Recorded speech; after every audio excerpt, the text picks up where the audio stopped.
Mana tirissida 30 ko'yib bitgan bir qator lazji tayyor bo'ldi. Bugun mushu 30 necha ko'ylik chiqim bilan oshxonalardagi 100 necha ko'ylik lazjini o'lchamli qo'rishni o'rganib chiqamiz. Aldı bilan samxonji to'g'ri go'shtini ushaq chana parchalab olamiz. So'ng piyozni, samsaqni, sinjangni mushkul holatda to'g'rab tayyorlab olamiz. Bir tal yaxsiz yurakni 8 raqamlarini yo'llab, yulduz belgisini besib saqlab oling. Azroq ko'k lazni yumaloq holatda to'g'rab tayyorlab olamiz. Qo'shimcha materiallar mana shu. To'g'ri go'shtimizni oldi bilan bir qatim qaynatib, so'g'oq suvda muzdek chaqib olamiz. Qozonga bir cho'mich may qo'yib 30 gram shakar solib, shakarni bo'sh o'tda eritib olgandan keyin to'g'rini solib, go'shti qizirib musholatgacha qo'raymiz. Ig'izni qo'rib chiqish uchun azroq kavovchin solamiz, zanjibilni solib rosa qo'raymiz.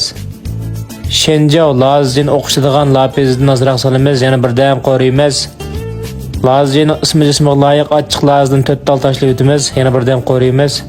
Bir qo'shiq tuz, azroq ochiq suv solib, arqadan to'g'rab olgan samsaqni solib birdam qo'raymiz. Laz chanalmasidan bir qo'shiq solib, yana 30 sekund atrofida qo'raymiz. 4 cho'mich atrofida suv qo'yamiz. Dapenci lazca ışıldığın doğrudan 10 gram salımız. Bir qo'shiq jejang, bir qo'shiq vejang salımız. Dungu jangyodan az miqdorda temtötimiz texim faraqlıq chiqadi. Tuvoqni yepib, bo'sh o'tda 10 minut dumlab, suv tugab, mushoratga vaqtda tuvoqni ochamiz. Ondan so'ng piyozni solamiz. Yoqtirishlar qarta, cho'p, shuganfin, ko'nfin solamiz. Undan keyin lazni solib yana birdam qo'rib, taqsiq usib, iste'mol qilsaqli bo'ldi.